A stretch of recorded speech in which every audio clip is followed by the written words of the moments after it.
देखिए, मंत्री परिषद के विषय में हम लोग समझना है। मंत्री परिषद होता क्या है? मंत्री कितने प्रकार के होते हैं? मंत्री की बात करें तो मंत्री कितने प्रकार के होते हैं? मंत्री चार प्रकार के होते हैं मुख्यतः। कितने प्रकार के? चार प्रकार के मंत्री होते हैं। और कौन कौन से देख लेते हैं। मैंने बताया मंत्री चार प्रकार के होते हैं। एक को कहते हैं कैबिनेट मंत्री, ओके। दूसरा होता है राज्य मंत्री। तीसरा होता है राज्य मंत्री स्वतंत्र प्रभार, ओके। और चौथा होता है उप मंत्री। इन चार भागों में इन पदों को बांटा गया है। जो कैबिनेट मंत्री होगा, कौन? कैबिनेट मंत्री। इसमें कोई विभाग दिया जाता है, महत्वपूर्ण विभाग, जैसे शिक्षा विभाग हो गया, रेलवे विभाग हो गया, ये सारे विभाग दिए जाते हैं, ओके। राज्य मंत्री राज्य का विभाग दिया जाता है, और कैबिनेट मंत्री में सेंट्रल विभाग दिया जाता है, ठीक है। और स्वतंत्र प्रभार में इन्हीं की हेल्प करने के लिए इनकी नियुक्ति की जाती है। जैसे कहते नहीं हमको भी मंत्री पद दो, तो उनकी संतुष्टि के लिए क्या, इन्हीं के सहायक के रूप में स्वतंत्र प्रभार मंत्री की नियुक्ति करते हैं। और इन्हीं की हेल्प के लिए उप मंत्री की भी नियुक्ति की जाती है।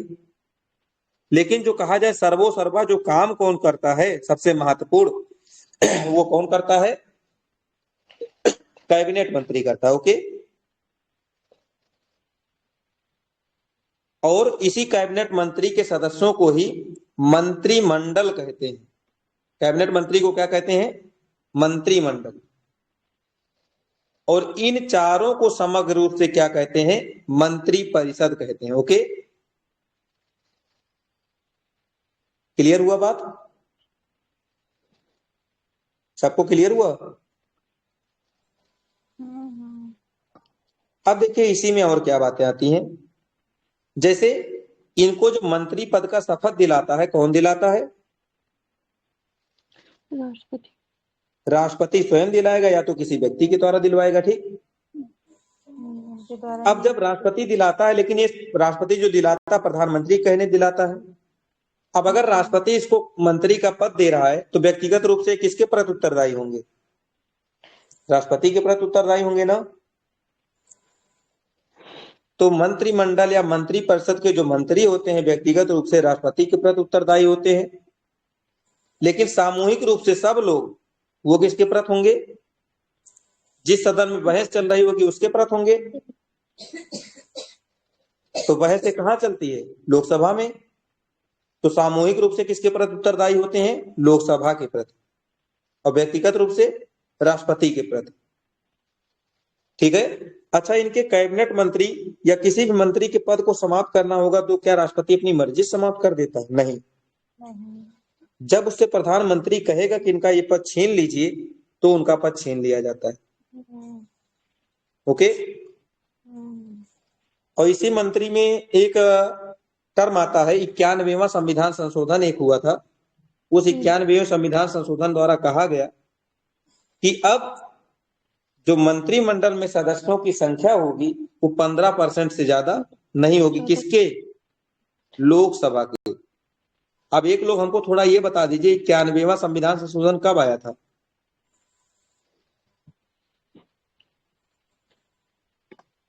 इक्यानवेवां संविधान संशोधन नियम कब आया था?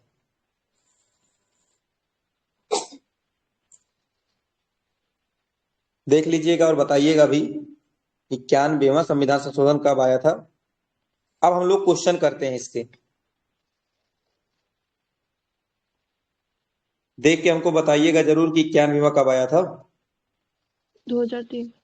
2003, वेरी गुड। अब चलते हैं क्वेश्चन की तरफ। तो कैबिनेट मंत्री सब चीज क्लियर हो गया ना। और जब देश हमारा आजाद हुआ था कितने मंत्रालय थे?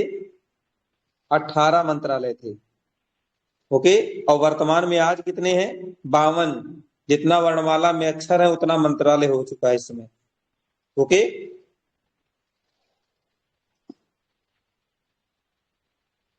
आगे चले। अब देखिए क्वेश्चन कह रहा है, पहला क्वेश्चन, भारत के संविधान के अनुच्छेद 300 के अनुसार भारत का सरकार का कानूनी नाम क्या है? भारत के संविधान के अनुच्छेद 300 के अनुसार भारत की सरकार का कानूनी नाम क्या है?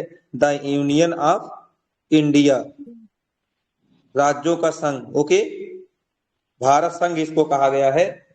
भारत संघ का मतलब क्या हुआ? Union of India. 300 अनुच्छेद में क्या कहा गया? इसको भारत संघ कहा गया। ओके, अगला क्वेश्चन कह रहा है निम्नलिखित कथनों पर विचार कीजिए, नीचे दिए गए कोड की सहायता से सही उत्तर चुनिए। पहला कह रहा है कि संघ की कार्यपालिका शक्ति राष्ट्रपति में निहित होती, प्रधानमंत्री में? शिवरात्रि सिंह, किसकी?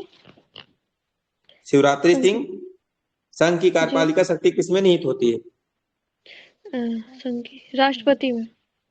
हाँ, तो ये गलत हो गया। हम्म, ठीक, फिर कह रहा है प्रधानमंत्री की नियुक्ति राष्ट्रपति द्वारा की जाती, सही है कि गलत? सही है। सही है। अगला कह रहा है प्रधानमंत्री मंत्रिपरिषद में प्रधान होते हैं, सही है। ये भी सही है।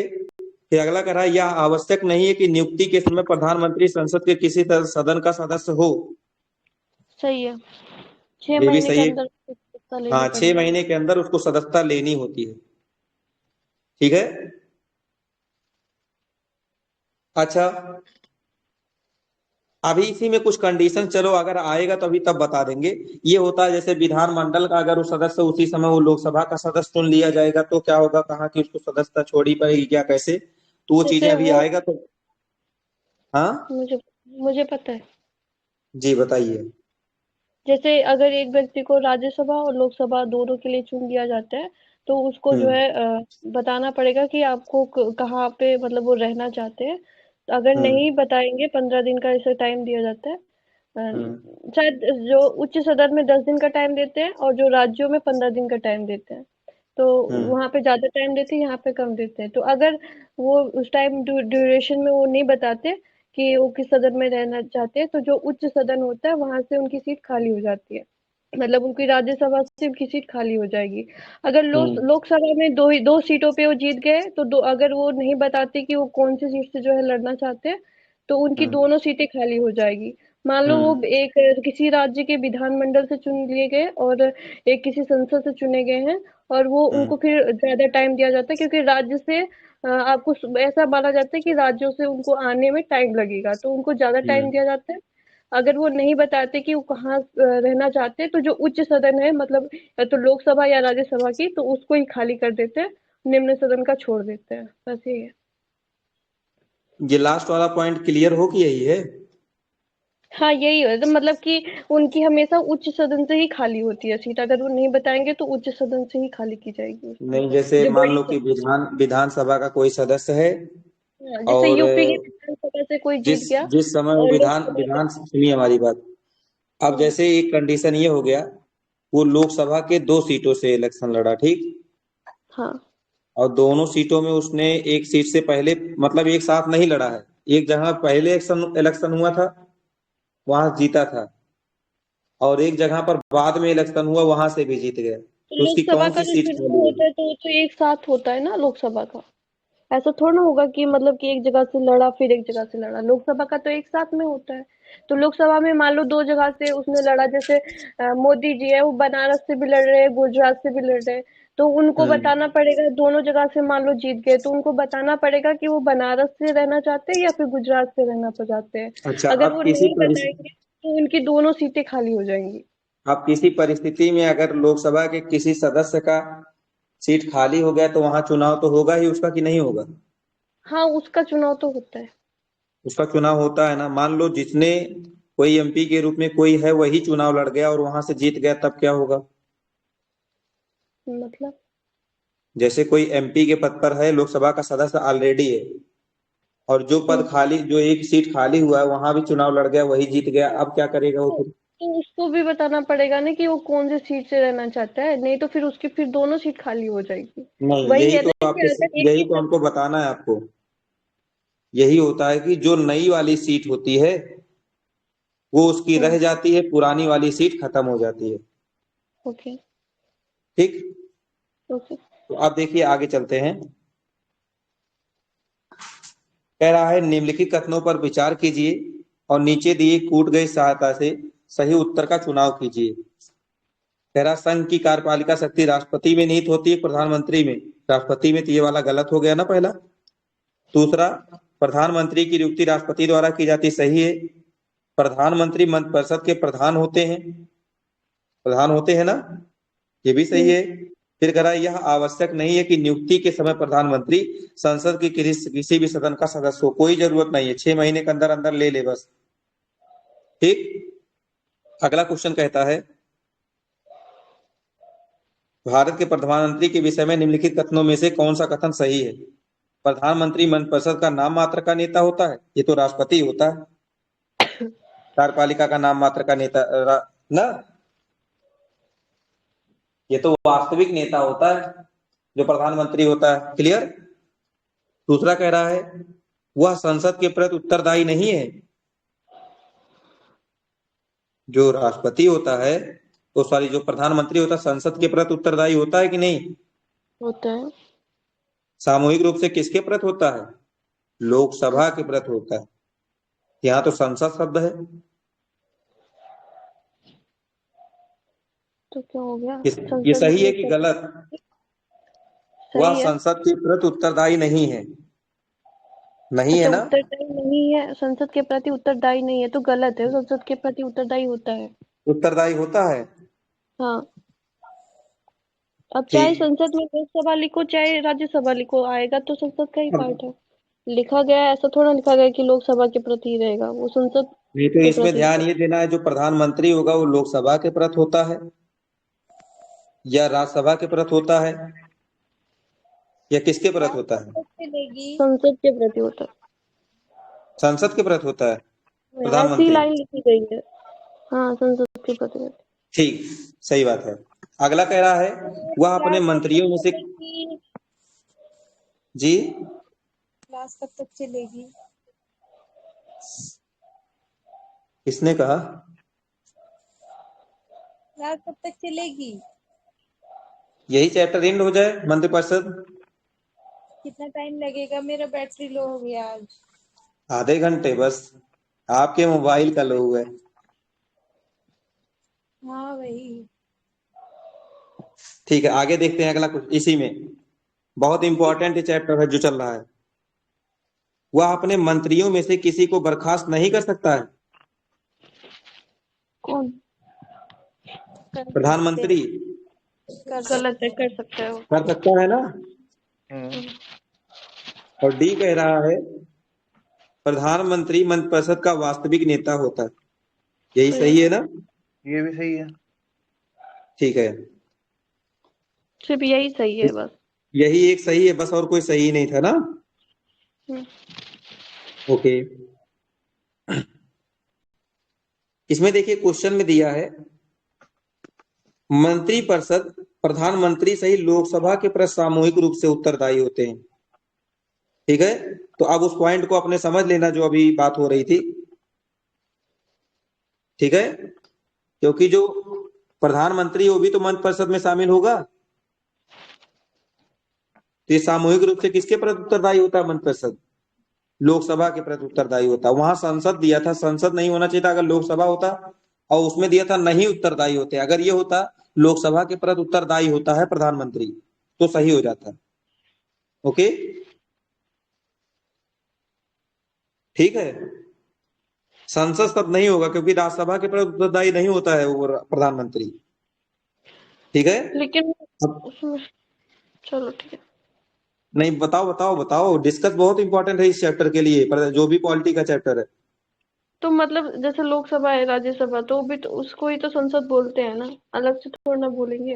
मेरी मान लो बात कि संसद सुनिए, तीनों को मिलके बनती है, देखो लोकसभा, संसद जो होता राज्यसभा है, और हाँ, राष्ट्रपति, राष्ट्रपति, तीनों को तीनों तीनों से मिलकर से मिलकर संसद मिलकर। जरूर बनती है। लेकिन प्रधानमंत्री का जो उत्तरदायित्व है वो लोकसभा के प्रति है, वो राज्यसभा के प्रति उत्तरदायी नहीं है।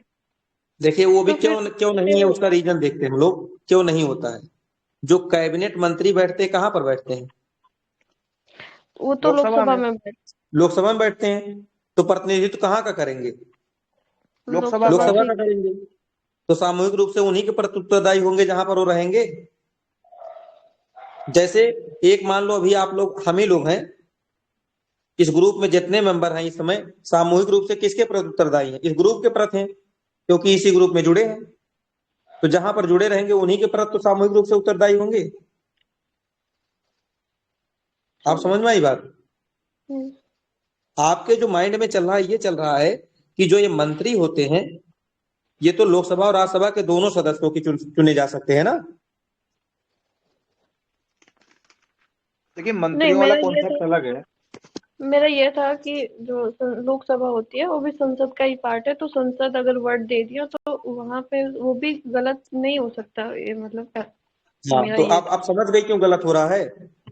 वो गलत ठीक है। इसलिए हो रहा है क्योंकि लोकसभा होता तो सही होता, संसद कहेगा तो उसमें राज्यसभा के प्रति भी जा सकता है मामला, और राज्यसभा के प्रति होता नहीं है। जो सर, आई हैव ठीक? क्वेश्चन। मंत्री जो होता है, मंत्री तो संसद के प्रति जिम्मेदार होगा ना। कौन? वही मेरा भी तो है। मंत्री मंत्री अगर कोई कैबिनेट मंत्री है तो। देखो इसमें इसमें साफ रूप से मंत्री क्या लिखा संसद हुआ के है? प्रति ही होती है। देखो, अगर मंत्री परिषद प्रधानमंत्री सहित लोकसभा के प्रति सामूहिक रूप से उत्तरदायी होती है। ठीक? Got it. क्लियर हो गया ना? हाँ जी, हाँ जी, मेरा क्लियर है। अब देखो इसमें इसमें होता क्या है जिसमें आप लोगों को कंफ्यूजन हो रहा है। व्यक्तिगत रूप से जो उत्तरदायी होता है वो राष्ट्रपति के प्रति, क्योंकि उसकी नियुक्ति कौन करता है? राष्ट्रपति। और सामूहिक रूप से जहां सामूहिक की बात आती है, चाहे जहां हो सामूहिक की बात, जहां वो बैठक कर रहा होगा उन्हीं के प्रति उत्तरदायी होगा। ठीक? अगला क्वेश्चन देखते हैं। भारत का प्रधानमंत्री होता है, कैसे चुनते हो प्रधानमंत्री का? इलेक्शन होता है ना। निर्वाचित एक। नियुक्ति अच्छा, अब होती है बताइए, निर्वाचन होता है, चयन होता है? नहीं, उनकी नियुक्ति होती है, राष्ट्रपति नियुक्त करता है। राष्ट्रपति नियुक्त करता है, और प्रधानमंत्री अपने में से सिलेक्ट भी किया जाता है। सेलेक्ट तो मैंने होता तो है, बस। लेकिन मतलब बोला ऐसा ही जाता है कि उनकी इस नियुक्ति की जाती है, हाँ, क्योंकि सुनिए क्यों राष्ट्रपति ऐसा ऐसा की क्यों है, नियुक्ति समझिए इस चीज को क्यों फिर है, इस पर मतलब आ अच्छा, वो सकता है माइंड में, चयनित क्यों नहीं बहुमत होगा। प्राप्त दल का नेता होता है, और नेता जो है चुना जाता है, हम्म। इसलिए। अब अगर आएगा कि नेता का क्या होता है, नेता का चुनाव होता है, लेकिन समझ गया प्रधानमंत्री सर। का क्या होता है? नियुक्ति होती है। उनकी ठीक है? अपॉइंटमेंट है। नेता के रूप में उसका चुनाव होता है यानी चयन होता है, लेकिन प्रधानमंत्री के रूप में उसकी नियुक्ति होती है, नियुक्ति की। और राष्ट्रपति करता है। तो एक एक पॉइंट हम लोग क्लियर कर रहे हैं इसमें। अगला दिया है, भारत का प्रधानमंत्री मुख्य होता है कहाँ का? राज्य सरकार का, केंद्र सरकार का, या राज्य और केंद्र। केंद्र सरकार दोनों का? केंद्र का। भाई जहां पे रहेगा वहीं का करेगा, तो सेंट्रल का है ना। अब योगी जी थोड़े कहेंगे कि हम चलेंगे ये सेंट्रल का करेंगे। ठीक है? वो तो राज्य का करेंगे। अगला क्वेश्चन देखते हैं। अगला क्वेश्चन कह रहा है 78, संविधान का अनुच्छेद 78 किससे संबंधित है? 78। राज्यसभा लोकसभा के अध्यक्ष महालेखा या परीक्षक सर। हम्म? महालेखा परीक्षक से सर। अच्छा, महालेखा परीक्षक से है। देखो किससे है? प्रधानमंत्री से है ना। अच्छा, हाँ, अनुच्छेद, सॉरी। हाँ, उसका संविधान का अनुच्छेद 78 86 किससे? है ना, महालेखा परीक्षक का। 78। अच्छा, नहीं, महालेखा का। अब देखिए 76 है वो महान्यायवादी का, 76। और ये कैग की बात कर रहा है, सीएजी की। ओके। अगला क्वेश्चन कह रहा है, कथनों पर विचार करना, बताना कौन सा सही है। भारत के संविधान मंत्रियों को 4 श्रेणियों यानी कैबिनेट मंत्री, स्वतंत्र प्रभार मंत्री, राज्य मंत्री, अभी मैंने बताया था ना, वर्गीकृत किया गया। सही है कि गलत? सही है। सही है। आगे कह रहा है, भारत सरकार में मंत्रियों की कुल संख्या प्रधानमंत्री को मिलाकर लोकसभा का 15% से अधिक नहीं हो सकती है।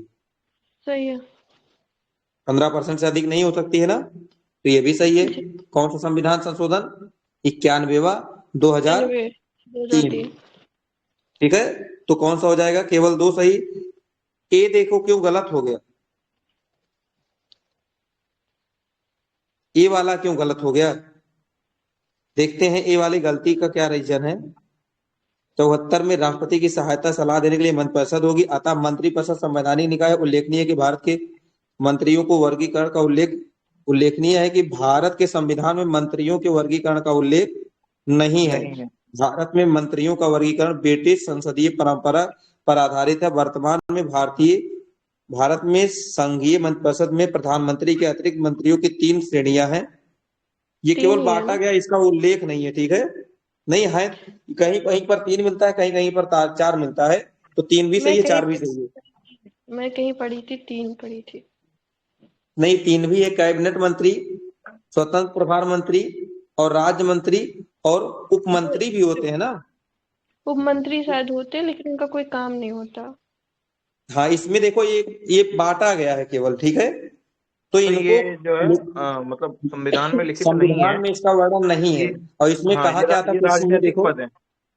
ये देखो इसमें क्या कहा था क्वेश्चन में, भारत का संविधान मंत्रियों को 4 श्रेणी में वर्णित करता है। संविधान में इसका वर्णन नहीं है, केवल प्रणाली है, ओके, अपनाई गई है। जो कि कहाँ के प्रणाली से अपनाई गई है? ब्रिटिश संसदीय परंपरा, ओके। अगला क्वेश्चन कह रहा है कैबिनेट का तात्पर्य क्या है? कैबिनेट कौन होते हैं? शासन के कैबिनेट सभी स्तर मंत्रीगण या कैबिनेट कैबिनेट स्तर के मंत्री? तो कौन हो कैबिनेट जाएंगे? कैबिनेट स्तर के मंत्रियों के। कैबिनेट स्तर के। अगला क्वेश्चन देखते हैं। अगला क्वेश्चन कह रहा है कैबिनेट में कौन सम्मिलित होते हैं? कौन मंत्री? केवल केवल कैबिनेट मंत्री। केवल कैबिनेट मंत्री। फिर कह रहा है मंत्रिमंडल शब्द का उल्लेख केवल एक बार किया गया, बताया गया मंत्रिमंडल की लिखित सिफारिश पर ही अनुच्छेद 352 का प्रयोग किया जाएगा ना, हम्म, राष्ट्रपति शासन का, ओ सॉरी, राष्ट्रीय आपातकाल का। तो कौन सा ऑप्शन सही हो जाएगा? ए, ठीक है। मंत्रिमंडल शब्द का उल्लेख केवल वहीं पर हुआ है, तो उसकी लिखित सिफारिश पर ही राष्ट्रीय आपातकाल लगाया जाएगा, ठीक। फिर अगला कह रहा है भारत सरकार के संदर्भ में निम्नलिखित कथनों पर विचार कीजिए। कह रहा है एन गोपाला स्वामी आयंगर समिति के सुझाव दिया कि किसी मंत्री और किसी सचिव को प्रशासनिक सुधार करने और उससे बढ़ावा देने के लिए पूर्णतया नामित किया जाना चाहिए। सही है कि गलत? गलत है। गलत है ना। किसी मंत्री को नामित वामित नहीं करना चाहिए, पूर्णतया वो भी नामित करना चाहिए नहीं। पहले चुनाव लड़ो, जीतो, तब आपको मंत्री का पद दिया जाएगा, ओके।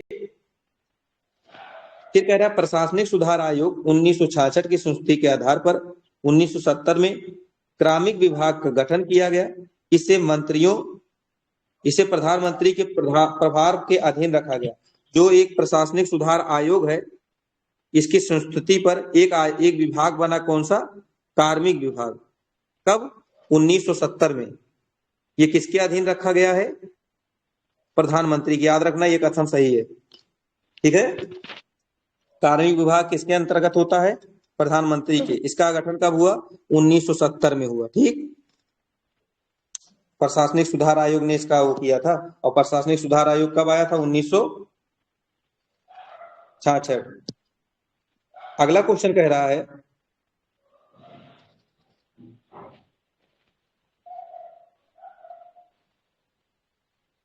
संघ सरकार के संदर्भ में निम्नलिखित कथनों पर विचार करना है। पहला कह रहा है कैबिनेट सचिव की सलाह पर प्रधानमंत्री द्वारा भारत सरकार के मंत्रालय या विभाग का सृजन किया जाता है। सही है कि गलत? कैबिनेट सचिव की सलाह प्रधानमंत्री द्वारा भारत सरकार के मंत्रालय और विभागों का सृजन किया जाता है। अरे गलत कैबिनेट है। सचिव नहीं है, प्रधानमंत्री की सलाह पर करता है। अच्छा, प्रधानमंत्री द्वारा, ठीक। ये सही है कि गलत? गलत है। कैबिनेट सचिव लेकिन सलाह इसको देता है, ठीक, लेकिन इस मामले में नहीं देता है, अन्य कार्यों के मामले में, ठीक है। प्रधानमंत्री यहां तो अपने मर्जी से डिसीजन लेता है, ठीक है। अगला कह रहा है हर एक मंत्रालय को प्रधानमंत्री की सलाह पर भारत के राष्ट्रपति द्वारा मंत्री पद प्रदान किया जाता है। 2 वाला सही है, 1 वाला गलत। ठीक है। कैबिनेट सचिव कैबिनेट सचिवालय का प्रमुख होता है। ठीक है। जो सिविल सर्विस बोर्ड का पदेन अध्यक्ष होता है, मंत्रालयों के विभिन्न गतिविधियों के बारे में और कार्यों का संचालन संबंधी नियमों के बारे में जानकारी प्रदान करना इसका कार्य होता है। तो कैबिनेट सचिव क्या करता है? केवल जो डिपार्टमेंट होते हैं उनकी जानकारी प्रदान करता है। ठीक है। अगला कह रहा है संसदीय शासन में वास्तविक या कार्यपालिका शक्ति किसके पास होती है संसदीय शासन प्रणाली में?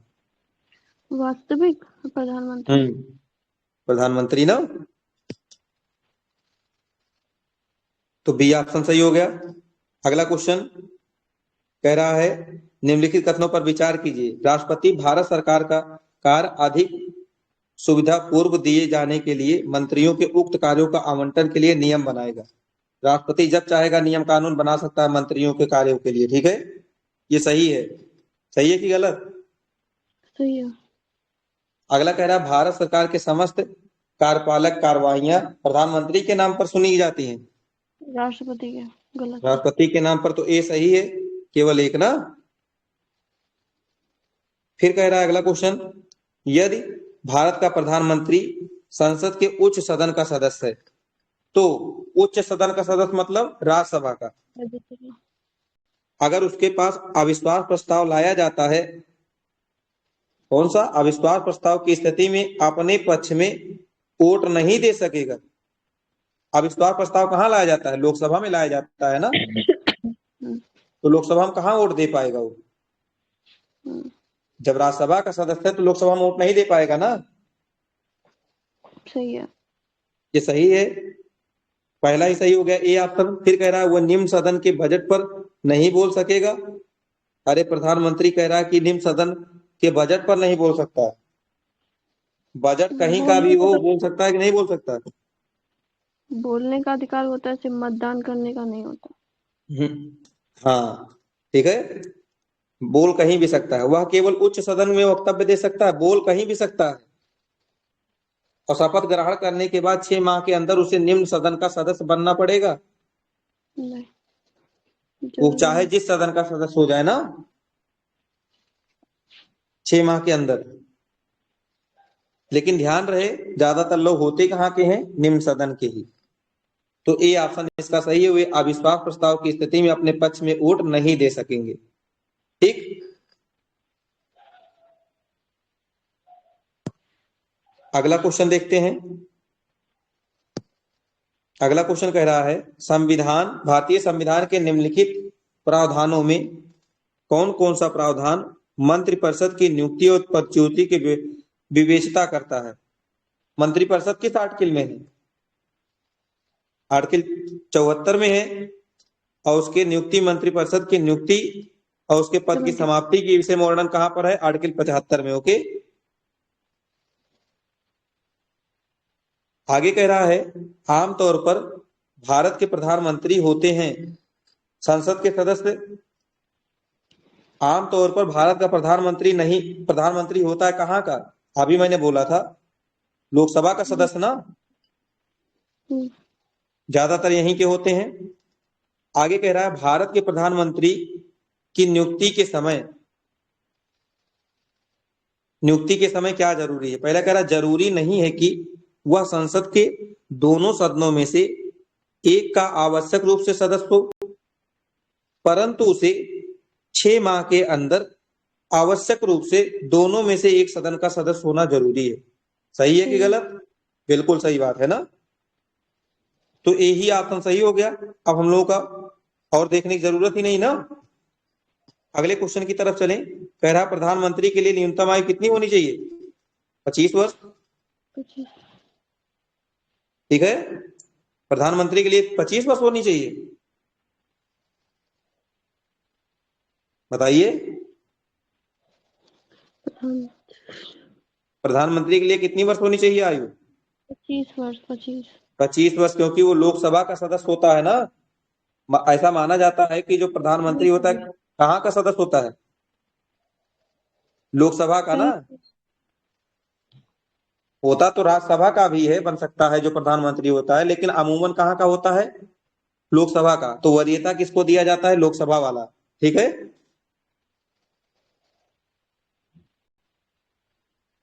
क्लियर हो गया ना। न्यूनतम की बात कर रहा है तो 25 वर्ष। ओके, फिर आगे कह रहा है प्रधानमंत्री को लोकसभा के द्वारा चुना जाता है, या संसद के द्वारा चुना जाता है, या भारत के राष्ट्रपति द्वारा नियुक्त किया जाता है, या लोकसभा के बहुमत पार्टी द्वारा नामित किया जाता है। राष्ट्रपति द्वारा नियुक्त किया जाता ठीक है, केवल वो लोग सेलेक्ट कर लेंगे, उन्हीं को राष्ट्रपति को नियुक्त करना पड़ेगा अभी बाद में ना।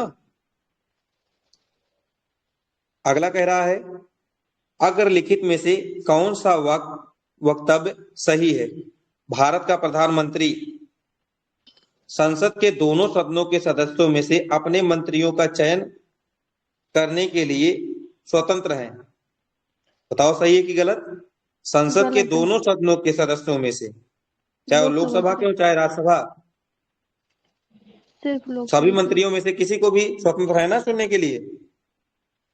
ठीक है कि नहीं नहीं है। तो, नहीं तो।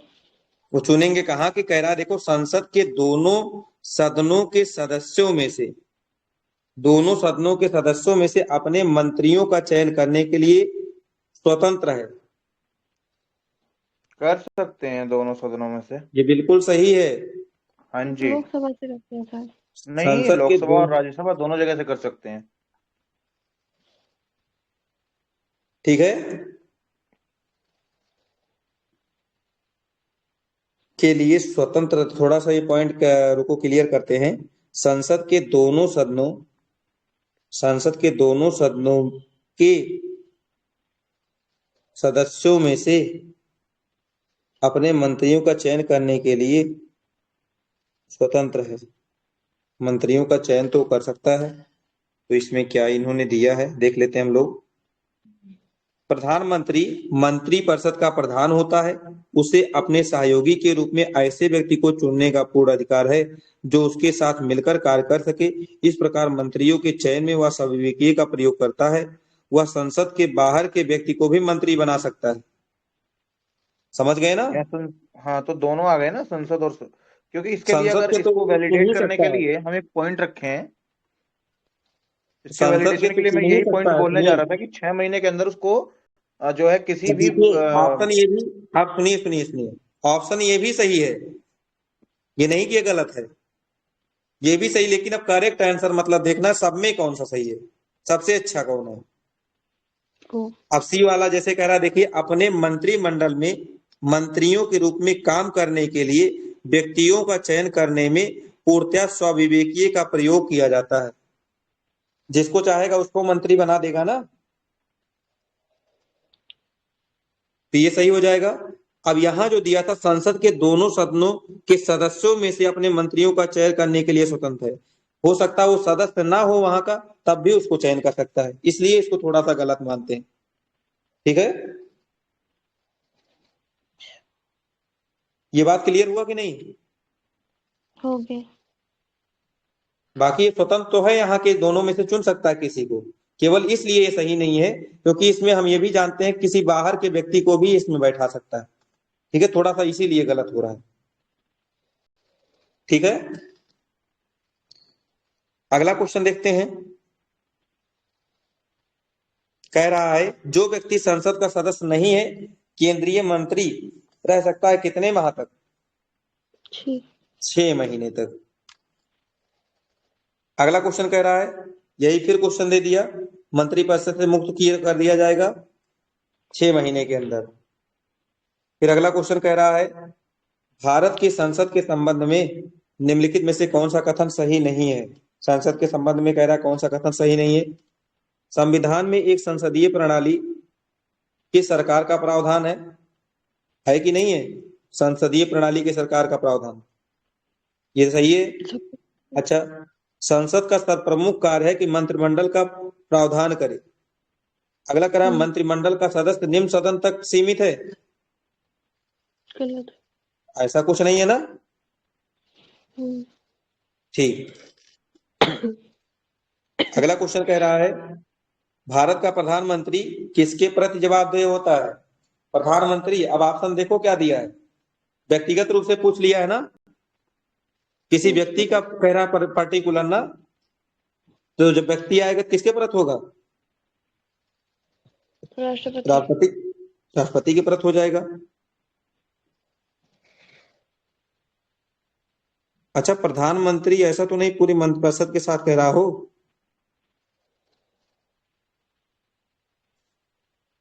एक मिनट, भारत के संविधान मंत्रिपरिषद सामूहिक रूप से लोकसभा के प्रति उत्तरदायी होता है, जो कि मंत्रिपरिषद। अच्छा, ये देखो प्रधानमंत्री जो शब्द कहा है, इसमें ये निर्धारित कर रहा है कि ये मंत्रिपरिषद, मंत्रिपरिषद का, पूरे मंत्रिपरिषद का नेतृत्व कर रहा है, ठीक है। प्रधानमंत्री अकेले नहीं कह रहा है, तो ये पूरे मंत्रिपरिषद का नेतृत्व कर रहा है, इसलिए इसका करेक्ट आंसर क्या हो जाएगा? लोकसभा। अगर ये कहता कि प्रधानमंत्री व्यक्तिगत रूप से किसके प्रति उत्तरदायी है, तब राष्ट्रपति हो जाता, ठीक है। पॉइंट क्लियर हुआ ये?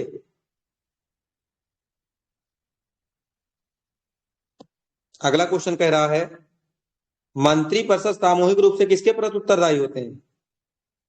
लोकसभा के प्रति ना। एक संवैधानिक बाध्यता के अंतर्गत या 75(3) में इसका वर्णन है, तो बी ऑप्शन सही बता रहा है। 1, 2 और 3 लोकसभा के प्रति उत्तरदायी होंगे, एक संवैधानिक बाध्यता के अंतर्गत होंगे, और इसका वर्णन किस आर्टिकल में है? 75 के 3 में है, ठीक है। जो सामूहिक रूप से इसके प्रति उत्तरदायी होते हैं लोकसभा के, इसका वर्णन किस आर्टिकल में है? 75 के 3 में है, एक संवैधानिक बाध्यता के अंतर्गत है, लोकसभा के प्रति उत्तरदायी होंगे। क्लियर हो गया? अगला क्वेश्चन है कि मंत्रिपरिषद उत्तरदायी होते हैं किसके प्रति? अब देखो मंत्रिपरिषद यहां पर दिया ही नहीं है, मंत्रिपरिषद की बात कर रहा है पूरा। अब अगर लोकसभा दिया होता तो लोकसभा हो जाता, दिया ही नहीं है तो किसके प्रति हो जाएगा? जब ऑप्शन में नहीं है तो संसद कह सकते हो, लेकिन वो भी करेक्ट आंसर संसद होगा नहीं, लेकिन निकटतम उत्तर कौन सा होगा? संसद ही, ठीक है। अगला क्वेश्चन कह रहा है, मंत्रिपरिषद किसके प्रति उत्तरदायी होते हैं? इसमें भी संसद निकटतम आंसर हो जाएगा, क्योंकि और दिया नहीं है कुछ, ठीक है। अगला क्वेश्चन, मंत्रिपरिषद सामूहिक रूप से किसके प्रति उत्तरदायी होते हैं? लोकसभा के प्रति, डी ऑप्शन। और अगले क्वेश्चन की तरफ चलें। अगला क्वेश्चन कह रहा है, मंत्रिपरिषद सामूहिक रूप से उत्तरदायी होते हैं, फिर वही क्वेश्चन, केवल लोकसभा के प्रति ना। अगला क्वेश्चन कह रहा है, भारतीय संविधान पर विचार करना कथनों पर, कह रहा है संघ मंत्रिपरिषद लोकसभा के प्रति सामूहिक रूप से उत्तरदायी होते हैं, सही है। संघीय मंत्रिपरिषद में प्रधानमंत्री के प्रसाद पर्यंत अपने पद ग्रहण करते हैं। संघ के जो मंत्री होते हैं प्रधानमंत्री के प्रसाद पर्यंत अपना पद ग्रहण करते हैं, सही है कि गलत? बताइए। राष्ट्रपति के प्रसाद पर्यंत ना। हाँ जी। अगला क्वेश्चन कह रहा है, कथन दिया है, भारत संघ में मंत्रिपरिषद संयुक्त रूप से लोकसभा और राज्यसभा दोनों के प्रति उत्तरदायी होते हैं, गलत है। लोकसभा के प्रति होते हैं। लोकसभा और राज्यसभा दोनों के सदस्य संघीय मंत्रिपरिषद में मंत्री की पात्रता होते हैं, तो सही है ना। कारण सही है, कथन गलत है, तो कौन सा ऑप्शन सही हो जाएगा? डी, कथन गलत और कारण सही। अगले क्वेश्चन की तरफ चलें। अगला क्वेश्चन कह रहा है, केंद्र में मंत्रिपरिषद सामूहिक रूप से उत्तरदायी होते हैं संसद के प्रति। बताइए, केंद्र के मंत्रिपरिषद संसद के प्रति सामूहिक रूप से उत्तरदायी होते हैं, गलत हो गया ना, लोकसभा के प्रति होते हैं। अगला कह रहा है, अगला दिया है, संघीय मंत्री भारत के राष्ट्रपति के प्रसाद पर्यंत प्रदान करता है, ये ठीक ये है, सही है ना। फिर कह रहा है, विधि निर्माण हेतु प्रस्ताव के बारे में प्रधानमंत्री राष्ट्रपति को सूचित करेगा। जो विधि निर्मित करना होगा, कोई लॉ बनाना होगा, तो राष्ट्रपति को सूचित करेगा प्रधानमंत्री। प्रधानमंत्री ही तो उसको सूचना देता है, प्रधानमंत्री सूचना देगा, राइट, ठीक है। तो 2 और 3 सही हो गया। अगला क्वेश्चन कह रहा है कि संविधान में स्पष्ट उल्लेख नहीं है, पर परिपाटी के रूप में पालन किया जाता है किसका? वित्त मंत्री को निम्न सदन का सदस्य होना चाहिए। फिर कह रहा है, प्रधानमंत्री यदि निम्न सदन में बहुमत खो देता है तो उसे त्यागपत्र देना पड़ता है। मंत्रिपरिषद में भारत के सभी भागों का प्रतिनिधित्व हो। फिर कह रहा है अपनी पदयावधि की समाप्ति से पूर्व राष्ट्रपति और उपराष्ट्रपति दोनों में से दोनों के एक साथ पद त्याग करने पर संसद के निम्न सदन कहाँ गए, निम्न सदन का अध्यक्ष राष्ट्रपति की कृत्यों का आह्वान करेगा। ऐसा कुछ नहीं है, इसका बी ऑप्शन सही है। प्रधानमंत्री अगर निम्न सदन में अपना बहुमत खो देता, निम्न सदन मतलब लोकसभा, अगर अविश्वास प्रस्ताव आ गया, अविश्वास प्रस्ताव कब लाया जाता है, जब अपना बहुमत खो देता है। अविश्वास प्रस्ताव लाया कहाँ जाता है, लोकसभा में लाया जाता है। अगर लोकसभा में अपना बहुमत खो दिया तो ऐसा माना जाता है कि अब इसके पास सरकार चलाने की पावर नहीं है। ठीक है, तो ऐसा फिर कहा जाता है कि अब ये अपना त्यागपत्र दे दिएगा, अगर नहीं देगा तो इसके खिलाफ लाया जाएगा अविश्वास प्रस्ताव। अगर इसको लगेगा कि नहीं मेरे पास है अभी भी पावर, तो ये विश्वास प्रस्ताव उसके बाद प्रस्तुत करेगा। ओके, प्रोटेस्ट जिसे कहते हैं। हाँ ठीक है।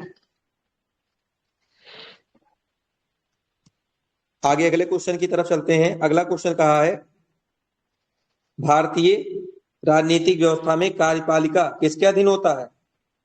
कार्यपालिका ... के अधीन रहकर कार्य करती है। विधायिका के, विधायिका, न्यायपालिका पे जांच करती है ना, विधायिका के विधायिका। प्रति अधीन होगी ना। कार्यपालिका मतलब राष्ट्रपति अपना सिग्नेचर कब करेगा, जब लोकसभा और राज्यसभा से पारित हो जाएगा कोई काम ना।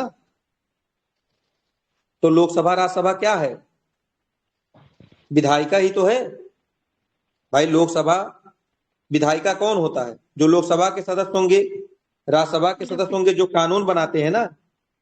तो कानून बनाने हुए वाले कौन हुए, लोकसभा और राज्यसभा के सदस्य और राष्ट्रपति ही तो हुए। जहां पर राष्ट्रपति क्या है, कार्यपालिका है, जिसके नाम पर कार्य हो वो कार्यपालिका हो गया। और ये किस पे डिपेंड है, लोकसभा और राज्यसभा के सदस्यों पर। क्लियर।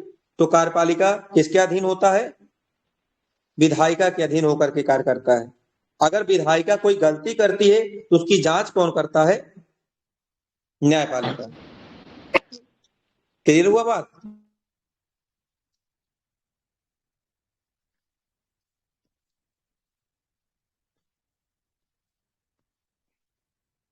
अगला देखिए,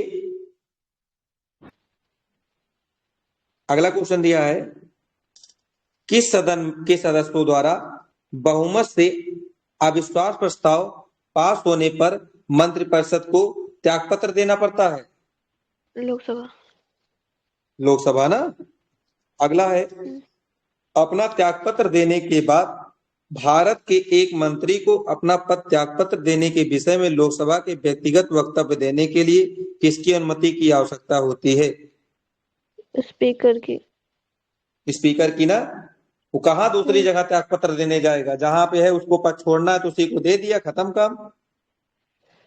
ठीक है।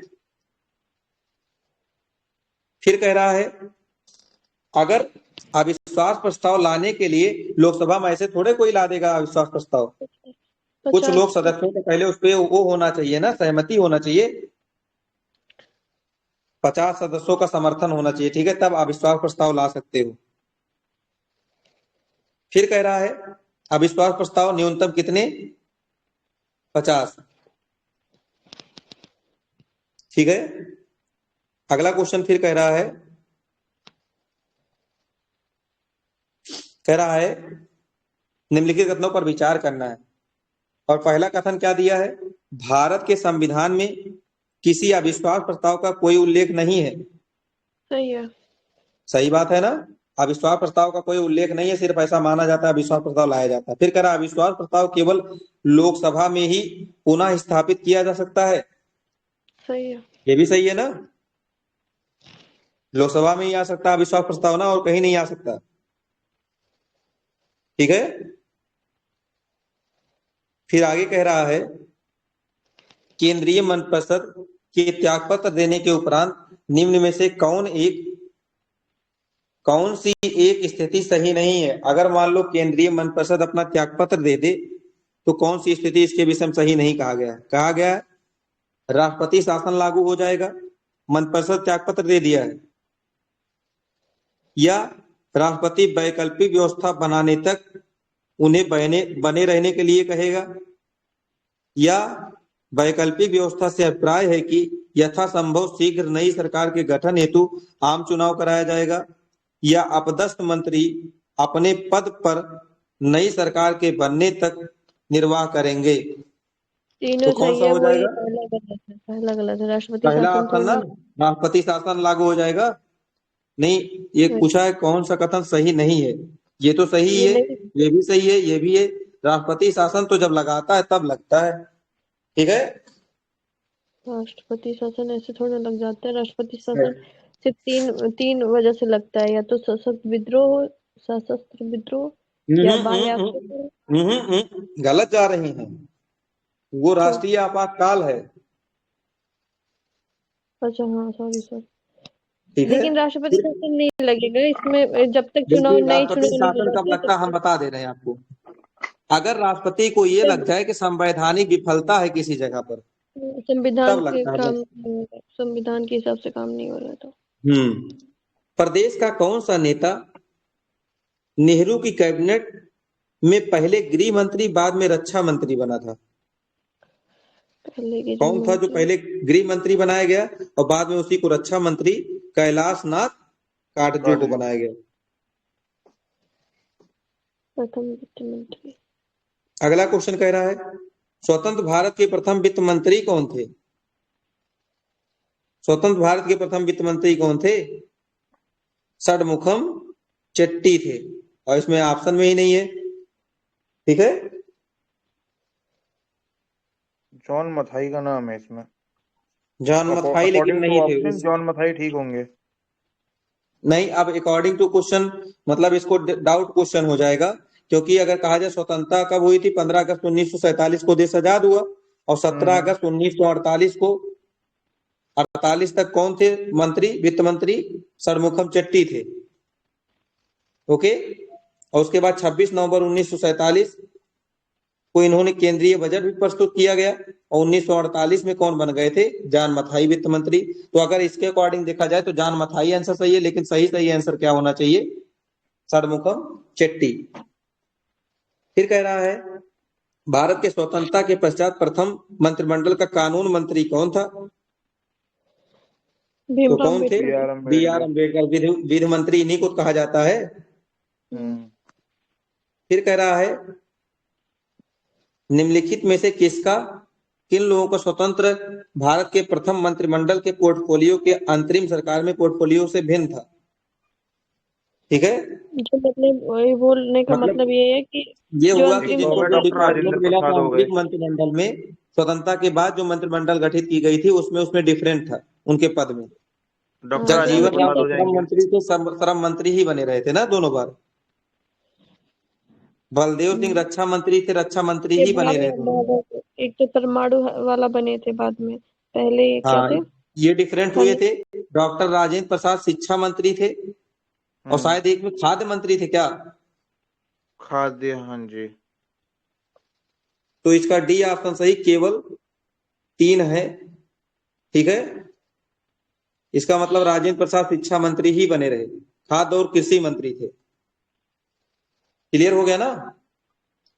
कहाँ डॉक्टर राजेंद्र प्रसाद राजेंद्र प्रसाद दोनों में खाद्य एवं शिक्षा मंत्री ही बने रहे, ठीक है। शिक्षा मंत्री तो वो थे ना, सर्वपल्ली राधाकृष्णन थे शायद।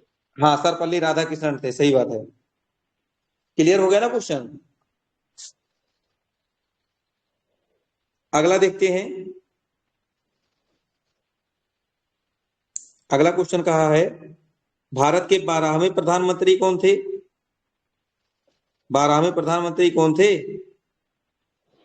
एच.डी. देव भारत। गौड़ा। उस समय का क्वेश्चन था तो पूछा जा सकता है, लेकिन वर्तमान में 15वें कौन है? नरेंद्र मोदी।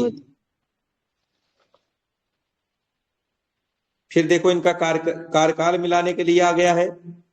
अगला क्वेश्चन देखें,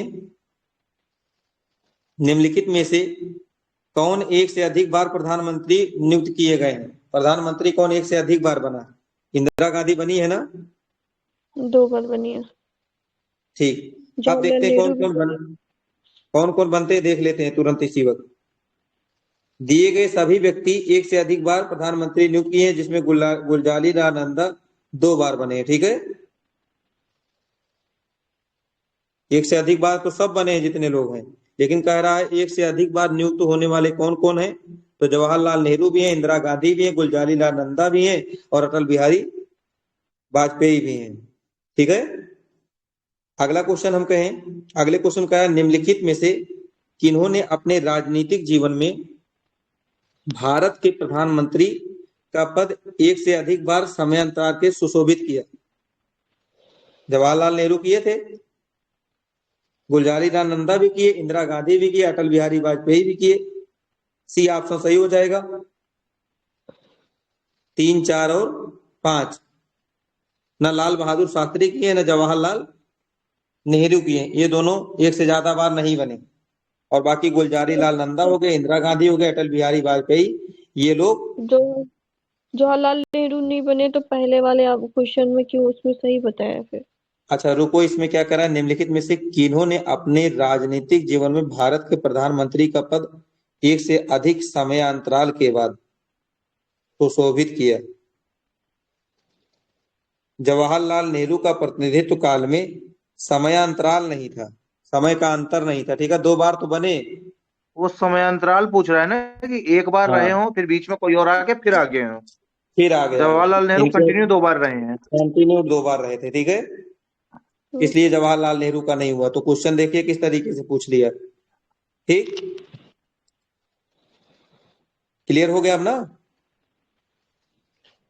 क्लियर है। अगला क्वेश्चन कह रहा है भारत के किस प्रधानमंत्री की मृत्यु देश के बाहर हुई। देश के बाहर लाल कौन ताशकंद। मरा। बहादुर शास्त्री। लाल बहादुर शास्त्री ताशकंद। वो कहाँ मरे थे। ताशकंद में, हाँ उज्बेकिस्तान जी। की राजधानी ताशकंद में। अगला क्वेश्चन कह रहा है निम्नलिखित राज्यों और उनके संबंधित मुख्यमंत्री को मिलान करना है, कौन कौन थे। तो चलिए हम लोग व्याख्या को डायरेक्ट देख के सही कर लेते हैं। चरण सर सिंह सर पीवी नहीं, वहीं वहीं नरसिम्हा वहीं राव। वहीं लगाइए, वहीं लगाइए, एक बार उसी पर ही लगाइए। व्याख्या अभी रुकिए। अच्छा चलिए ठीक है, पीवी नरसिम्हा राव हाँ जी, आंध्र प्रदेश। ओके, रुकिए, इनको रुकिए चरण ना, अभी सिंह सीधा यूपी। सीधा हम लगाते हैं। नरेंद्र मोदी को नरेंद्र लगाइए मोदी गुजरात पे। गुजरात, चरण सिंह जी को मोदी नरेंद्र मोदी लगाइए गुजरात। गुजरात उत्तर प्रदेश। चरण सिंह यूपी। और चौधरी चरण सिंह हो गए यूपी के। पीबी हाँ जी। आंध्रा के। पीबी ठीक नरसिम्हा है, राव आंध्र एच डी प्रदेश। देवगौड़ा कर्नाटक के हो गए, हाँ और जी, मोरारजी देवगौड़ा देसाई, साहब हो गए कर्नाटक से। बम्बई के। ओके, तो यहाँ भी मैच हो गया। डन जी। अगला क्वेश्चन देखते हैं, कह रहा निम्नलिखित में से कौन भारत के प्रधानमंत्री बनने से पूर्व किसी राज्य के मुख्यमंत्री नहीं रहे। एच डी देवगौड़ा कर्नाटक के रहे हैं, पीवी नरसिम्हा राव भी रहे हैं ना, पीबी नरसिंह राव आंध्र प्रदेश। आंध्र प्रदेश के रहे हैं, मोरारजी देसाई बंबई के रहे हैं, चंद्रशेखर आजाद कहीं के नहीं चंद्रशेखर रहे हैं। आजाद ठीक है, नहीं, वो चंद्रशेखर है। क्लियर हो गया ना। जी। आगे अगले क्वेश्चन की तरफ चलें। अगला क्वेश्चन कह रहा है निम्नलिखित में कौन भारत के प्रधानमंत्री बनने से पूर्व किसी राज्य के मुख्यमंत्री नहीं रहे हैं। मोरारजी देसाई बंबई के रहे, पीवी नरसिम्हा राव आंध्र प्रदेश के रहे, चौधरी चरण सिंह यूपी के रहे, चंद्रशेखर आजाद कहीं के नहीं रहे। ठीक, वो अगला क्वेश्चन आजाद कह जी रहा है नहीं है। दी, वो आजाद जी नहीं है, चंद्रशेखर आजाद कहाँ आ गए? वो वो भी नहीं, चरण चंद्रशेखर सिंह नहीं है। नाम था। नहीं, चंद्रशेखर ठीक नाम ठीक था, वो प्रधानमंत्री बने थे। ठीक, आगे कह रहा है निम्नलिखित, हाँ चंद्रशेखर नाम था, वो आजाद नहीं थे, सही बात। निम्नलिखित में से कौन अपने प्रधान प्रतिनिधित्व काल में लोकसभा के सदस्य थे। लोकसभा के सदस्य थे, कह रहा कि जब वो उन्होंने प्रधान प्रतिनिधित्व काल निभाया था तो लोकसभा के सदस्य इसमें से कौन थे।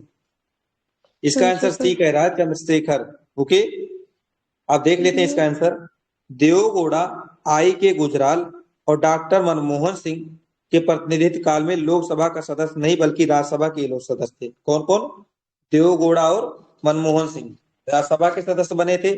चंद्रशेखर आजाद ये भारत के प्रधानमंत्री थे और इस दौरान वो बलिया लोकसभा के निर्वाचित सदस्य भी थे। ठीक है, चंद्रशेखर आजाद फिर मैंने बोल दिया जल्दी जल्दी में, तो क्या होगा चंद्रशेखर। चंद्रशेखर आजाद जो अल्फ्रेड पार्क है वहीं पे उन्होंने खुद को गोली मार ली थी, तो उनका हाँ, नाम अल्फ्रेड पार्क। ठीक है, अगला क्वेश्चन देखते हैं। अगले क्वेश्चन में कहा गया है भारत के प्रधानमंत्री में से कौन अपने कार्यकाल में संसद में कभी भी उपस्थित नहीं हुआ? कौन चौधरी चरण सिंह, प्रधानमंत्री था ये जो कुछ अपने ही घंटे कार्यकाल के में? लिए हुए थे। हाँ, ये सिर्फ एक दिन के लिए हुए थे, ऐसा कुछ हुआ था, तो जहां जाने से पहले इनको इस्तीफा देना पड़ा था चौधरी चरण सिंह को। हाँ, तो डी ऑप्शन थे चौधरी चरण सिंह। ठीक है, एक दिन भी नहीं उपस्थित हुए थे। लोकसभा की निर्धारित बैठक से एक दिन पूर्व ही इन्होंने अपना समर्थन वापस ले लिया था। ठीक है, चौधरी चरण सिंह ने। फिर अगला क्वेश्चन कह रहा है, कौन है जो संघीय वित्त मंत्री रहे हैं? भारत का संघीय वित्त मंत्री कौन बना है इसमें से? तो इसका करेक्ट आंसर हो जाएगा डी। और डी है क्या? सब जितने लोग हैं सब हैं संघीय वित्त मंत्री बन चुके हैं, चाहे वीपी सिंह हो गए, आर वेंकट रमन हो गए, वाईबी चौहान हो गए, या प्रणब मुखर्जी हो गए। चारों लोग वित्त मंत्री के पद पर रह चुके हैं, चौहान, प्रणब मुखर्जी, वीपी सिंह, आर वेंकट रमन। ठीक है, अगला क्वेश्चन कह रहा है, उदारीकरण, निजीकरण और भूमंडलीकरण की नई आर्थिक नीति किसने घोषित की थी? LPG LPG system.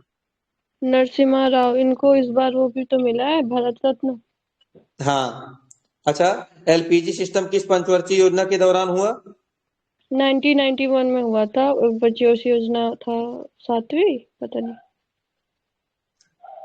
LPG, globalisation और ये सब हो गया 5वीं, छठी पंचवर्षीय योजना। ठीक, 1991 में हुआ था। 1991 में हुआ था। पीवी नरसिम्हा राव का उस उस समय टाइम शासनकाल था। में पीवी नरसिम्हा ये थे, मोरारजी देसाई वित्त मंत्री थे। हाँ, मोरारजी देसाई वित्त मंत्री थे। ठीक, आगे देखते हैं। अगला क्वेश्चन कह रहा है, मनमोहन सिंह के संबंध में निम्न में से कौन सा कथन सही नहीं है? मनमोहन सिंह के विषय में, भारत के पूर्व मंत्री भी रह चुके हैं, वित्त मंत्री। सही है कि गलत? देखिए, सी मनमोहन सिंह ऑप्शन के केवल कह रहा है गलत है, और सब सही है। क्या? ये पूर्व वित्त मंत्री भी रह चुके हैं, और आरबीआई के पूर्व गवर्नर भी रह चुके हैं, और अंतरराष्ट्रीय मुद्रा कोष में भारत के पूर्व प्रतिनिधि भी रह चुके हैं। तो जो ये मनमोहन सिंह थे, और ये राज्यसभा के सदस्य थे, पूर्व वित्त मंत्री बने, आरबीआई के गवर्नर भी बने, अंतरराष्ट्रीय मुद्रा कोष आईएमएफ जो है उसके प्रतिनिधित्व करता भी बने। ओके,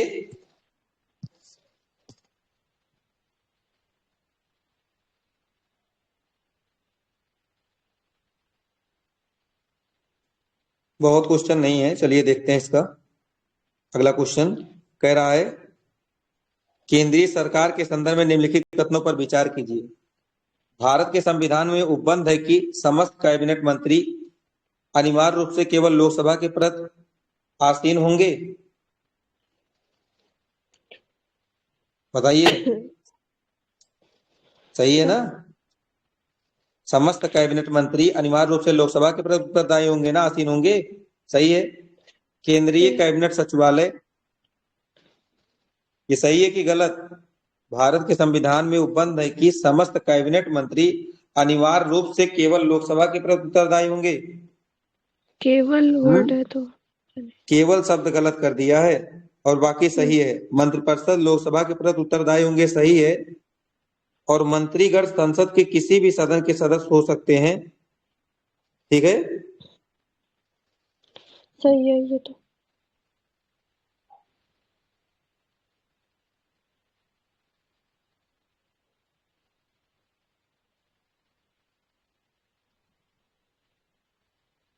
आवाज जा रही है?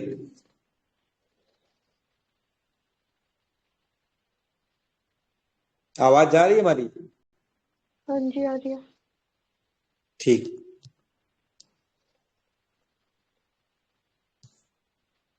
अगला क्वेश्चन कह रहा है,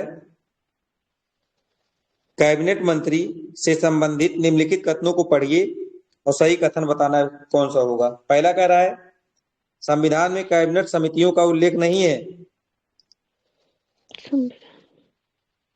कि प्रावधान है, उल्लेख तो इसका नहीं है। ठीक है, कैबिनेट समितियों का। और कैबिनेट समितियां प्रधानमंत्री द्वारा समय समय पर जरूरत और परिस्थिति की आवश्यकता के अनुसार ध्यान रखते हुए गठित की जाती हैं। हर साल गठित होती है ना। कैबिनेट समिति जो है वो टाइम टू टाइम, जैसे कोई उद्देश्य होता है तो उसके लिए गठन होता है, बाकी जो हम्म। समितियां होती है वो जो है वो अस्थायी रूप से होती है। और उसके बाद ये प्रधानमंत्री समिति के सदस्य हों तो आवश्यक नहीं है कि वे समिति के अध्यक्ष भी हों। ये भी सही बात है। ठीक है। ठीक है, तो इसका डी ऑप्शन सही करा, केवल 1 और 2 सही है, 3 और 4 गलत है। 1 और 2 क्या? संविधान में कैबिनेट अगर समितियों का अगर उल्लेख नहीं, ये किसी के सही है। दूसरा कह रहा है अगर कैबिनेट समिति प्रधानमंत्री द्वारा समय समय पर जरूरत के अनुसार घटाता बढ़ाता और गठित भी करते रहते हैं। फिर अगला कह रहा है अगर प्रधानमंत्री समिति का सदस्य है तो वही अध्यक्ष होता है, कोई और नहीं हो पाता है। ठीक है, ये होना चाहिए। और अगला कह रहा है संसदीय मामलों की समिति के अध्यक्ष प्रधानमंत्री होते हैं। संसदीय मामलों के समिति के अध्यक्ष प्रधानमंत्री ही नहीं हो सकते, और भी लोग हो सकते हैं। जैसे जो संसदीय मामले होंगे इसके अध्यक्ष कौन हो सकते हैं, देख लेते हैं।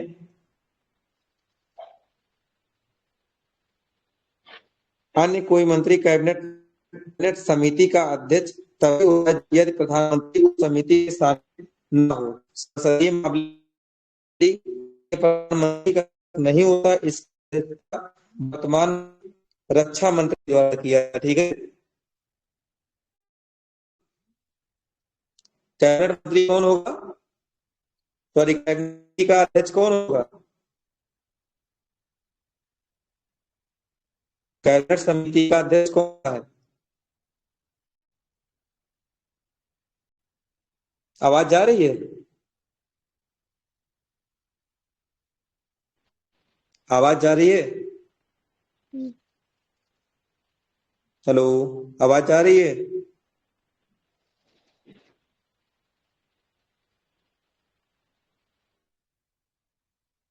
आवाज जा रही है या नहीं जा रही?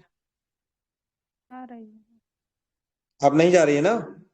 नहीं, जा रही कि नहीं जा रही? सुनाई दे रही है। ओके, तो कहने का मतलब ये कह रहा है कि कैबिनेट समिति का जो अध्यक्ष होता है वो कौन होता है? वो कौन होता है? रक्षा मंत्री होता है। ठीक है, वहां प्रधानमंत्री नहीं होता। अगला क्वेश्चन कह रहा है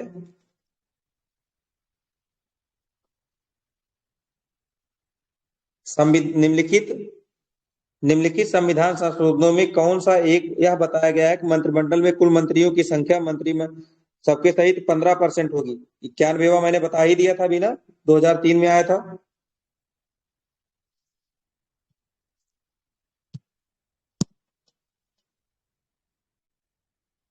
फिर आगे कह रहा है 91वां संविधान संशोधन, वही क्वेश्चन फिर रिपीटेड। फिर अगला कह रहा है 15 अगस्त 18 थे ना, और वर्तमान में कितने हैं? जितने वर्णमाला में अक्षर 52। तो ये गलत हो गया, पहला सही है और दूसरा गलत। ठीक है, हाल ही में अल्पसंख्यक मामलों के मंत्रालय का प्रभार किसे सौंपा गया है? अल्पसंख्यक मामलों के मंत्रालय का प्रभार किसे सौंपा गया है? स्मृति ईरानी को। ओके, हाल ही में अल्पसंख्यक मंत्रालयों के मंत्रालय अल्पसंख्यक मामलों के मंत्रालय किसको सौंपा गया है? स्मृति ईरानी को। ओके,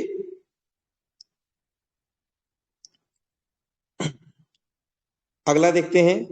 अच्छा, अल्पसंख्यक कार्य राज्य मंत्री कौन है? जॉन बार्ला। निम्नलिखित में से कौन आधिकारिक दस्तावेज भारत से संबंधित है? आधिकारिक दस्तावेज कह रहा है भारत से संबंधित है। हरित पत्र, श्वेत पत्र, पीत पत्र या नीली पुस्तिका? श्वेत पत्र। ठीक है, भारत के सरकार द्वारा या उसके किसी मंत्रालय द्वारा किसी विषय पर विस्तृत और आधिकारिक विवरण व्हाइट पेपर के रूप में जारी किया जाता है। ठीक है, किस रूप में जारी होता है?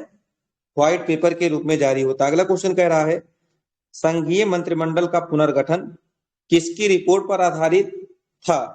तो संघीय मंत्रिमंडल का पुनर्गठन होता किसकी रिपोर्ट पर आधारित था? गोपाला स्वामी आयंगर की रिपोर्ट पर। ठीक, आगे कह रहा है निम्नलिखित में से कौन सा मंत्रिमंडल सचिवालय का कार्य है? मंत्रिमंडल सचिवालय का कार्य कौन सा है? मंत्रिमंडल बैठकों के लिए कार्यसूची तैयार करना, मंत्रिमंडल सचिवालय की बात कर रहा है, तो इसका कौन सा ऑप्शन सी सही होगा, 1 और 2? पहला क्या कह रहा है, मंत्रिमंडल बैठकों के लिए कार्यसूची तैयार करना, ये सचिवालय का काम होता है। सही है ना, कि मंत्रिमंडल की बैठक कैसे कैसे होनी चाहिए, कब होनी चाहिए। फिर एक कह रहा है मंत्रिमंडल समितियों के लिए सचिवालय सहायता भी होनी चाहिए। जो मंत्रिमंडल की समितियां होंगी उनके लिए कुछ सचिवालय सहायता भी देनी चाहिए। अगला कह रहा है मंत्रालयों को वित्त संसाधनों का आवंटन करना चाहिए। वित्त संसाधन का आवंटन इनको नहीं होता है, ठीक है। तो देख लेते हैं जो वित्त मामले होते हैं उसको कौन देखता है, इसको पढ़ते हैं थोड़ा। भारत सरकार नियम 1961 के तहत मंत्रिमंडल सचिवालय के नियमों को प्रथम सूची के स्थान पर दिया गया है। इस सचिवालय को आवंटित विषय हैं। सचिवालय क्या क्या काम करता है, मंत्रिमंडल और मंत्रिमंडलीय समितियों को सचिवालय सहायता और कार्य का नियम बनाता है। मंत्रिमंडल सचिवालय द्वारा मंत्रिमंडल और मंत्रिमंडलीय मंत्रियों को उपलब्ध कराई जाने वाली सचिवीय सहायता के शामिल करता है। प्रधानमंत्री के आदेश पर मंत्रिमंडल के बैठकों को आयोजित करता है। और सेकंड कह रहा है मंत्रिमंडलीय बैठकों के लिए कार्यसूची तैयार करता है और कार्यसूची से संबंधित दस्तावेज भी विवरण भी लाता है। दिए गए विचार विमर्श का रिकॉर्ड तैयार करता है। प्रधानमंत्री की अनुमति प्राप्त होने के बाद रिकॉर्ड का विवरण भी देता है और मंत्रिमंडल द्वारा दिए गए निर्णयों का क्रियान्वयन करता है। यहाँ पर वित्त का कोई मामला भी जिक्र नहीं है। अगला क्वेश्चन कह रहा है भारतीय प्रशासन में विभाजन प्रणाली किससे संबंधित है। भारतीय प्रशासन में विभाजन प्रणाली किससे संबंधित है, तो सी ऑप्शन नीति या कार्यान्वयन से। ठीक है, कैसी नीति होगी या कैसे इसका कार्यान्वयन होगा प्रशासन का, इसके लिए विभाजन प्रणाली अपनाया गया है। ठीक है, भारतीय प्रशासन व्यवस्था में विभाजन प्रणाली नीति निर्माण और उनके कार्यान्वयन से संबंधित है। इसमें सचिवालय योजना और नीति निर्माण संबंधी कार्य होता है, जबकि नीतियों का क्रियान्वयन संबंधी निकाय एजेंसियों द्वारा किया जाता है। फिर अगला क्वेश्चन कह रहा है council of scientific and industrial research का अध्यक्ष कौन है। काउंसिल ऑफ साइंटिफिक और इंडस्ट्रियल रिसर्च का अध्यक्ष कौन होता है, भारत का प्रधानमंत्री होता है। ठीक है, फिर अगला क्वेश्चन कह रहा है राष्ट्रीय सुरक्षा समिति का प्रधान कौन होता है। राष्ट्रीय सुरक्षा समिति का प्रधान प्रधानमंत्री होता है। ठीक है, फिर अगला क्वेश्चन कह रहा है स्वतंत्र भारत के प्रथम बार संसदीय सचिव का पद किस वर्ष सृजित किया गया। संसदीय सचिव का पद कब सृजित किया गया, 1951 में। ठीक है, ये काम क्या करता है, कैबिनेट मंत्री और प्रधानमंत्री की सहायता देता है। कैबिनेट जो संसदीय सचिव होता है 1951 में गठित हुआ। फिर कह रहा है निम्नलिखित में से कौन सुमेलित नहीं है। ये पूछा है मरण स्थली किसका कौन सा है। जैसे JL नेहरू का क्या है, राजीव गांधी की समाधि स्थल क्या है, वीरभूमि।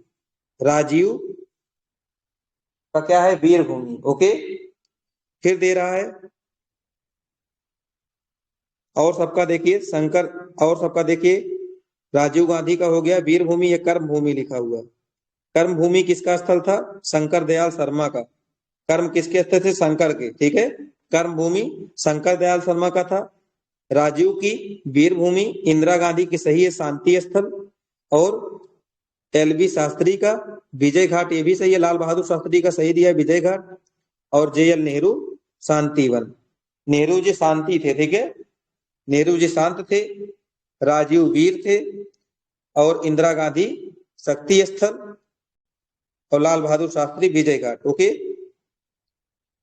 अगला क्वेश्चन दे रहा है जय जवान जय किसान का नारा किसने दिया था, तो डॉक्टर लाल बहादुर शास्त्री ने दिया। ओके, द्वितीय प्रधानमंत्री।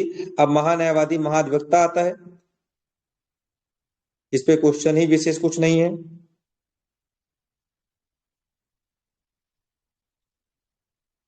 ये हमें लगता है हम लोग के सिलेबस में आज है भी नहीं।